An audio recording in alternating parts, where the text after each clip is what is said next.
Hello, everybody. Welcome back to the first ever HCTV podcast in a while. It's been a minute. And it's crazy because my brother used to do this, and I feel like I'm like kind of following him in a little bit. So I'm doing something different. I'm going to do pop culture. He did sports, and that's just not my thing. And everybody knows it's not my thing, so. Yeah, we can tell. Yeah. Oh, okay. Let's get started. Okay, let's get it. Yeah. So the first thing I want to talk about is the new McDonald's Christmas menu. Let's speak. Let's speak. Yeah, I'm going to describe to you guys the menu, and then we're going to break it down into full. So first we have a McChicken Big Mac. So it's like a chicken Big Mac. And then there's a big and cheesy cheese sauce, 2 slices of cheese, red onion, lettuce, beef, and a snowflake bun. And then there's the Galaxy McFlurry. It has ice cream, chocolate stars, Galaxy chocolate caramel sauce, and a matching Galaxy pie. Let's speak. Wow. Let's speak. Because, okay, the Galaxy sounds absolutely delicious, but... Yeah, that sounds... everything else, yeah. I'm not quite sure, you know? Yeah, let's get into the chicken Big Mac. The chicken Big Mac. First of all, Big Macs aren't it in general. Wait, first, what is your go-to McDonald's order? Everyone has one. God. What is yours? Mine is always 10-piece chicken nugget with fries. With fries? What sauce? Ranch? Sweet and sour. Oh, sweet and sour. Sweet and sour. Like, so you try to be different. I am different. Okay. I'm just not like other people, you know. Just what's yours? Let's speak. A spicy, crispy chicken sandwich with fries and the drink I get with it. Mm-hmm. I always ask for a half sweet tea and half Dr. Pepper. Oh yeah, I remember. That's my I remember you told me that, and yeah. I tried to order it in the McDonald's I have, and they did not have. I go to the same one like every time, so I've never ordered. I guess I have ordered it at different McDonald's, but I don't know. They just didn't like you. Yeah, oh well, yeah, just. That's actually common in most people. So, yeah. But let's move on to our next topic, which kind of correlates to McDonald's. That big and cheesy. We have to break that down. We didn't deliberate in the big and cheesy. We didn't break that down. So big and cheesy. Yes, we did. No, we talked about the chicken Big Mac. Oh well, everything I just described was the big and cheesy. I just have to say that big and cheesy. No. Me personally, no. Me personally, no, yeah. I'm not even a cheese girl like that, and it's like... And what do you mean cheese sauce? I've never seen cheese sauce there. That's the thing. Like, I feel like it's going to be like the nacho sauce that you buy at at, Taco Bell. Yeah. Oh, but the nacho sauce at Taco Bell is kind of really good. Fun fact, I hate Taco Bell. I don't think you can be here right now. I don't think this is meant for you. I haven't had it in like the longest time. I try to avoid it like really. The Taco Bell stands are coming for you right now. I hope you know that. Oh, but I'll tell you one thing that I will tear up from Taco Bell every time it comes out. This is when I will go to Taco Bell. Right. The nacho fries. Oh, the nacho fries are so good. I don't get why they're seasonal. Like, it makes me so mad. Like, they don't have them year round. It's ridiculous, literally. Don't clown me, but I used to get those like triangle shaped like chicken like they look like nachos, but they're like actually like chicken nuggets. And they were spicy, and you dipped them in the cheese. You know, I would clown you, but that doesn't sound too bad. Like, it doesn't sound that crazy. Yeah, I mean, I don't know why they haven't brought it back yet, but, you know, things happen. I think it's just kind of a weird thing no one wanted, but sometimes those things are, like, the best. Like, let me tell you, I went to Taco Bell every single day when they had that. Really? Every single day. No lie. And I would do it again. So. Yeah. On to our next topic. Let's speak on the artificial meat. The artificial meat, let's speak. Oh my God. That looks disgusting. Like, yeah. I don't know if you've got I remember, like, I was watching some kind of talk show and they actually tried the lab grown meat, and I remember the guy was like, this kind of tastes funny. Yeah. Like, well, of course it tastes funny. I bet. Let's read what it's made out of. Okay. It's made out of animal cells that are just made in the lab. Right. And our animal cells are prone to, you know, like contamination. So I guess that's why they're doing that. But kind of makes no sense because we've been eating it for how long? And yeah, I think it's like when they separate the cells to grow the meat, it's like it's easily more contaminated than normal meat would be. Right. Because it's like it's almost unnatural. It's like, unnatural. It's just kinda, it is unnatural. It's gross. Like, It is I'm gross. sorry. And cattle farming like has a huge cause on global warming, and apparently like that's a huge issue right now. It is, yeah. And like because of the cow farts, there's yeah, so much cow CO2 fart. into the atmosphere. It releases like methane gas, which is it just breaks down CO2. Like it breaks down the ozone completely. And I don't see how that's the cow's fault. I don't see that, because let me tell you, if you gotta let it go, you gotta let it go. You know, and if that's destroying our earth, okay, the vegans like, are gonna burn you at the stake. right? Like, I don't know what you want me to do about that. And it's actually shown that the artificial meat is actually more in production of CO2 than the actual meat of the I think it has its pros and cons. I think it has its pros and cons because the lab grown meat, it's taking less water, it's taking less land, but it's taking more energy and more CO2, causing more pollution. Yeah. So it's just like, but at the same time, it's kind of gross. It is disgusting. I can't get over that. Yeah. Me neither. So I'm officially done with that. I don't even want to think about it anymore. Let's talk on Halloween 2023. Okay, hot topic. That's hot right there, yeah. For the day. I can tell you, but for myself, from experience, that it ate. Oh, yeah. It ate. Yeah. And I would definitely go back to that. Like, my costume was so good. So good. I was seeing a lot of TikToks that were talking about how, like, no one was trick-or-treating and all this, but I really think it's just, like, mixed results. Yeah. Like, I think there's definitely less trick-or-treating than there was But I feel like so many years ago, but... I feel like there's, like, more parties now than there was trick-or-treating. Yeah, people are taking their kids to, like, trunk-or-treats and stuff like that. I think that's what ruined it, though. So... Yeah. The vibes aren't there. I would rather trick-or-treat than trick-or-treat. Yeah. For life, yeah. But I've seen people, like, dress up as the Lorax, and if you guys know Doodle Bob from SpongeBob, I've seen people dress up like that, and they had, like, giant pencils. I remember at school, when I came in, the best costume I saw was somebody was dressed as Sacco from iCarly when he had the bagels. He had the bagels? Yeah, I love that. He Yeah. ate that up, And whoever you are. It's so creative, and I'm just like, wow.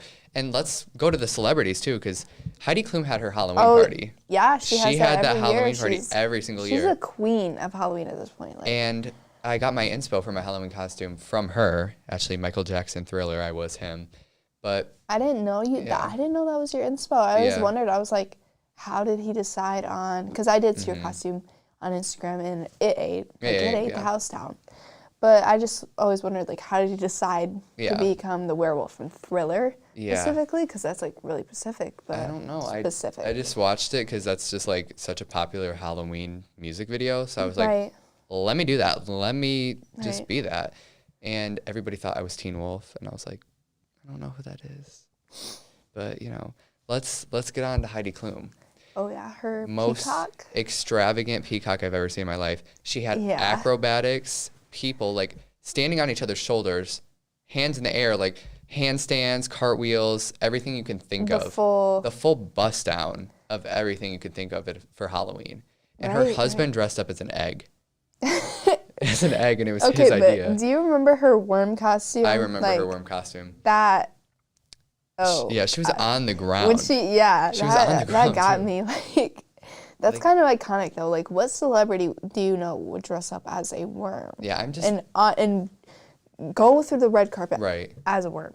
And I'm just thinking about how much money she has to spend on cosmetics and all the makeup and everything and the transportation, because I couldn't get into a car with that worm costume. I could not do that. Yeah, I absolutely couldn't. Yeah. And I think this year was just specifically better than every other year because people were way more creative. They thought outside the box. They did. Instead of being like an angel or like a little devil or something like that. Yeah. This year was so much more different. And People are getting creative. Yeah. People are doing niche things and things that you wouldn't think. Yeah, and I just wanted to highlight that, and I also want to highlight, since it is November, we need to talk about Mariah Carey's unfrosting. Oh my God. Her unfrosting, and we need to talk about that because it is Christmas. November is Christmas. Right. I don't care about Thanksgiving. Not even a real holiday. I don't care if you like it. It's not real. That interruption we had was the janitor coming in. Yeah. So sorry, y'all. You heard. Yeah, but anyway. She actually did this. She did it since 2019, I think. And she would post different TikToks of her being like, "It's time." In ice. In ice. Frosting. But this year she did it like in a cube of ice because people kept saying she's unfrosting and did a picture of her in ice, and like the ice would crack every day. It got closer to November. And I think it was really funny that she took inspiration by that and showed the people like, it is time. It is time. Just imagine, like, if I was an artist, the first thing I would do is try to make a Christmas song, because every year it's going to come out, and every year you're going to make like so much money from it. Like, she probably could just not release anything else, and her song. Right, every single year. Yeah. And I feel like, I don't know, I feel like new Christmas songs aren't as good as the old ones. Yeah, no. And I feel like the people they're probably dead now, but, you know, the people like who made the songs in the past, they had some like nostalgic vibe. Yeah. And I don't feel like it really makes it feel like Christmas. Yeah, I don't feel like you can replicate that with the new music now. Yeah, I don't really hear much like new. Yeah, Christmas music. A lot of the songs, you know that one where it's like, "Last Christmas I gave you my," yeah. Yeah, that's sung by like a million people, and it started like somebody sang it in probably like the 80s. Yeah, and it's just been passed down. So now Ariana Grande sings it, Taylor Swift sings it. Everybody so sings it's just like you're just taking these old songs and making them new, and it's nice. And I feel like I could do that. Like, you don't have to write it. You know the music. You know everything. A lot of singers don't even write their music. Yeah. Like, they have ghostwriters. Yeah. But when I was little, I always thought that all singers like write all their music and stuff. And it's just like, if you don't write your own music, like, what is your brand? Like, do you write sad music? Like, I don't know. Yeah, it's really like, where's the heart? Yeah, where is the heart in that? And I actually want to highlight a singer right now that we will be talking about, who just recently released a film, the Eras Tour film, Taylor Swift. We are talking about her. Yeah. And just a disclaimer, no hate on Taylor Swift, but the Eras Tour film, it's a head scratcher because the theater destruction. The theater destruction, the chaos. The fans were going absolutely Yeah. crazy in the theater. Oh my gosh. I know she told people to treat it like her actual Eras Tour, but not like that. It's not your Eras Tour. It's not your Eras Tour. It's the movie theater. Yeah, and there was people getting up. It doesn't make sense to me. Yeah, there's people getting up doing choreography right in front of the screen. I just feel like going to one of those movies would just be like the worst. Like, the people around you would just be like acting crazy, acting ridiculous. And there's people screaming, you know who singing. Made a movie of, her songs first? Who? Billie Eilish. Exactly. Taylor Swift is just doing what Billie Eilish already did. And now Beyonce is doing it with her Renaissance. Yeah, it seems like like the hot thing to do now. Yeah. I don't know. And I just don't feel like it was that necessary to get up and start dancing and singing. And yeah, maybe I feel like you're just kind of watching a movie. Yeah. Maybe some other people actually want to watch the movie in peace. The FNAF movie came out too. Oh. Have you seen that? I did watch the FNAF movie. Did you see it? Yeah, I don't know how to feel about it, really. I was never into FNAF as a kid, so my man wanted to watch it, not me, so it kind of wasn't my thing. Yeah. But I feel like a lot of people were hoping for something more. Yeah. And it just wasn't all that. In the end, it's kind of like, it was overhyped. It didn't give what it was supposed to give. I actually didn't watch it on the theater. I watched it at home on a streaming service because I don't know. Because, like, why would you pay to see that movie? Now looking back at it, like, I actually spent money. Now that we're talking about that movie, I have to bring up the Barbie movie. The Barbie movie. That's actually funny because I did dress up as Ken during Spirit Week, if you guys do remember that. I remember that, and you ate. I feel like I did eat. I just was Barbie, but I did not go like crazy all out. But when I watched the Barbie movie, I did dress up to watch a tear it. was shed during the Barbie movie, and I didn't cry. yeah, I feel like it was like... I heard a lot of people saying they cried, but I just didn't get that. Like, it didn't. Yeah. And it was like very just like reality, like shocking, and like... Yeah. It just like thinking about it now and like comparing it to our like perspective in life, it really did just like, it's like an eye opener. But yeah, it really is. And I actually really liked the Barbie movie. I know like some people, it was like a mixed thing from a lot of reviews were saying like, oh, you know, I really didn't like this. Yeah. But I feel like that's like kind of like some guys are saying, I feel like a guy is more prone to not like the Barbie movie. And people calling Margot Robbie mid. Yeah. No. I don't know where their standards are. Yeah, but it's... I want to see the guys that are saying that she's mid. It's insane to me. That is insane to me.